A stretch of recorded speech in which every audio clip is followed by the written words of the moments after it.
নমস্কার বন্ধুরা, আমি পলাশ বিশ্বাস আর আপনারা দেখছেন পলাশ বিশ্বাস ভিডিওস। আশা করি আপনারা প্রত্যেকে ভালো আছেন এবং আপনাদের বাগানের গাছগুলিও ভীষণ ভীষণ ভালো আছে। বন্ধুরা, থাম্বনেল এবং টাইটেল দেখে আশা করি বুঝতে পেরে গেছেন যে কোন বিষয় নিয়ে আজকে আলোচনা করব। হ্যাঁ, গন্ধরাজ ফুল গাছ।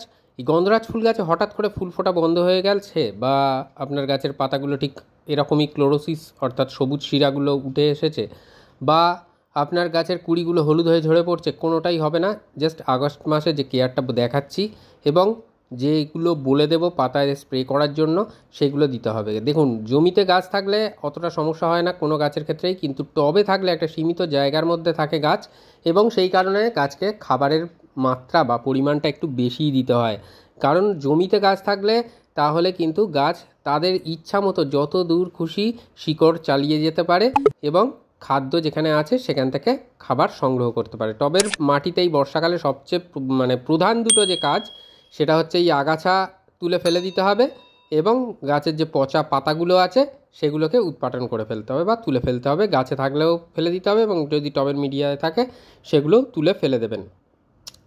তো এই সময় যারা গন্ধরাজ গাছ নতুন এনে বসাবেন তাদের জন্য একবার মিডিয়াটা বলে দিচ্ছি যে টবে গাছ করতে গেলে, গন্ধরাজ গাছ করতে গেলে মিডিয়াটা কীরকম হবে।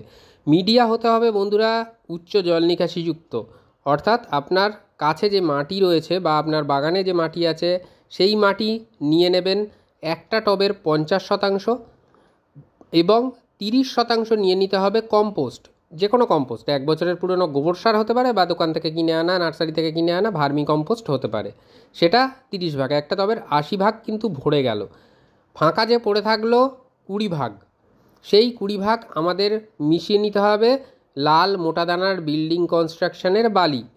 অর্থাৎ আশা করি বুঝতে পারলেন যে কিভাবে মিডিয়াটা করতে হবে। তো এই মিডিয়া 3টে ভালো করে মিক্সড করে নিয়ে গন্ধরাজ গাছ বসাবেন, প্রতিস্থাপন করবেন, গাছ খুব ভালো হবে। অবশ্যই ড্রেনেজ হোলটাকে মানে ঢেউ খেলানো খোলামকুচির মানে উল্টো দিকটা দিয়ে ড্রেনেজ হোলটাকে আটকাতে হবে টবের। তার উপরে বালি চালার পর যে পাথর বা সিন্ডার এই জাতীয় জিনিস দিয়ে একটা বেড করবেন, তার উপরে লাল বালি দিয়ে দেবেন। আর বালি কিন্তু মাটিতে মেশানোর সাথে বলুন বা এই বেড করার সময় 3 থেকে 4 বার বালিটাকে ধুয়ে নেবেন যাতে নোনা অংশটা ধুয়ে বেরিয়ে যায়, তাহলে গাছের কোনোরূপ ক্ষতি হওয়ার সম্ভাবনা থাকে না। তো মিডিয়াটা এরকম করতে হবে। তো এবারে দেখে নিই যে আগস্ট মাসে এই গন্ধরাজ গাছে কী কী খাবার দেব। এটা যেটা দেখছেন এটা ভার্মি কম্পোস্ট। এটা মোটামুটি 1 থেকে 2 টেবিল চামচ 10 বা 12 ইঞ্চি টবের জন্য নেওয়া যেতে পারে। তো নিয়ে নেবেন সেই রকম পরিমাপে, যে 2 টেবিল চামচ পরিমাণে ভার্মি কম্পোস্ট। এটা যেটা দেখছেন এটা হচ্ছে লেদার মিল বা চামড়াকুচি সার। এই চামড়াকুচি সার নিতে হবে 1/2 টেবিল চামচ পরিমাণে।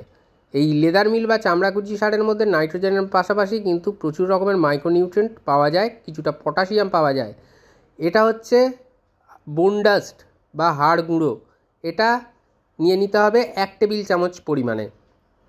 এই বোনডাস্ট বা হাড় গুঁড়ো কিন্তু গাছের মধ্যে যে ক্যালসিয়ামের ঘাটতি সেটাকে মিটিয়ে দেবে এবং এছাড়াও আরও অনেক কাজ করে থাকে। তো এটা নিমখোলটা ভীষণ দরকার বর্ষার মধ্যে, 1 টেবিল চামচ পরিমাণে নিয়ে নেবেন। এটা যেটা দেখছেন এটা জিআর দানা নেই বলে আমি এই সিউইড গ্র্যানুয়েলসটা ব্যবহার করছি। জিআর দানা বা বায়োজাইম যাদের কাছে আছে তারা জিআর দানা বা বায়োজাইম নেবেন 1/2 টেবিল চামচ পরিমাণে, আর যাদের কাছে সিউইড গ্র্যানুয়েলস আছে তারা 1/2 টেবিল চামচ পরিমাণে এই সিউইড গ্র্যানুয়েলস নিয়ে নেবেন। এটা বায়ো পটাশ বা জৈব পটাশ, যেটাকে অর্গ্যানিক পটাশ বলা হয়, সেই অর্গ্যানিক পটাশ 1 টেবিল চামচ পরিমাণে নিয়ে নিতে হবে। এই কটা খাদ্য উপাদান ভীষণ ভালোভাবে মেশাতে হবে, মিশিয়ে টবের মিডিয়ায় আমরা দিয়ে দেবো। তবে হ্যাঁ, টবের মিডিয়া যেহেতু এই সময় ভিজে, কখনো রোদ কখনো বৃষ্টির লুকোচুরি খেলা চলছে, তো তার মাঝে আমাদের এই কেয়ারটা করে ফেলতে হবে, খাবারটা দিয়ে দিতে হবে।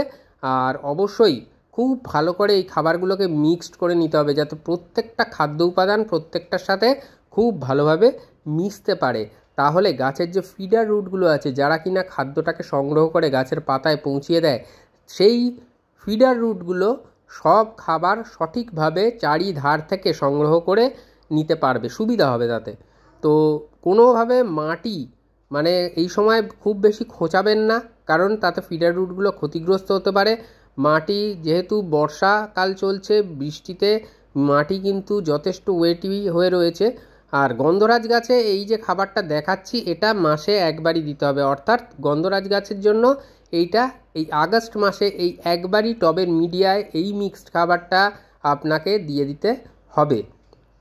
তো এর পরেও কিছু ব্যাপার আছে, পাতায় ফোলিয়ার স্প্রে করার কথা বলবো, যাতে করে এই ক্লোরোসিসের সমস্যাটা সম্পূর্ণরূপে নির্মূল হয়ে যাবে। এখানে যে খাবারগুলো দেওয়া হলো তাতে অবশ্যই করে কিন্তু ক্লোরোসিসের সমস্যা দূর হবে।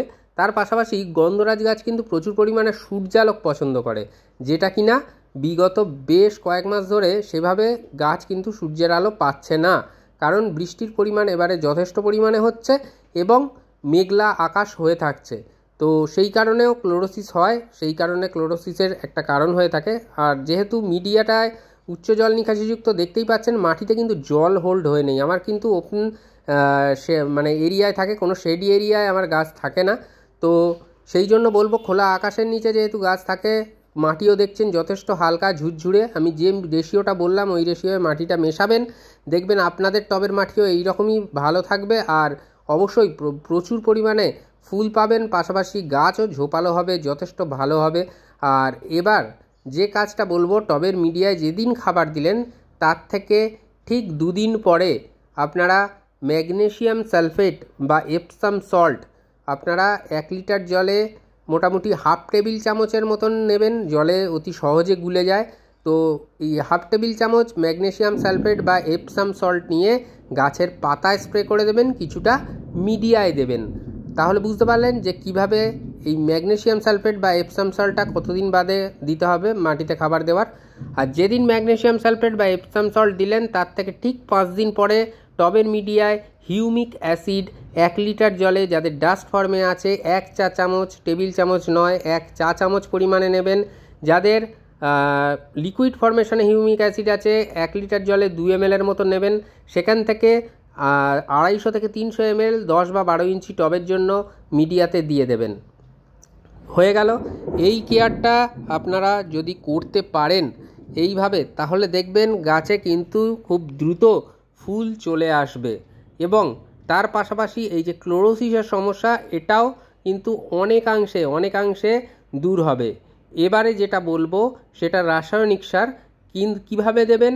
যেদিন টবের মিডিয়ায় খাবার দেওয়া হলো হিউমিক অ্যাসিডটা আর কি, যেদিন দেওয়া হলো তার থেকে ঠিক 5 দিন পরে আপনারা যে সালফেট অফ পটাশ বা SOP, যেটা 0050, ওটা গাছের পাতায় স্প্রে করবেন। মিডিয়াতে দেওয়ার দরকার নেই, যেটুকুনি মিডিয়ায় পড়বে, কিন্তু খুব মানে একেবারে স্প্রেয়ারের নজেলটা ঘুরিয়ে নেবেন যাতে একদম ঝিরিঝিরি আকারে যায়, সেইভাবে জাস্ট ধোঁয়ার আকারের মতো গিয়ে স্প্রেটা গিয়ে গাছের পাতায় পড়বে।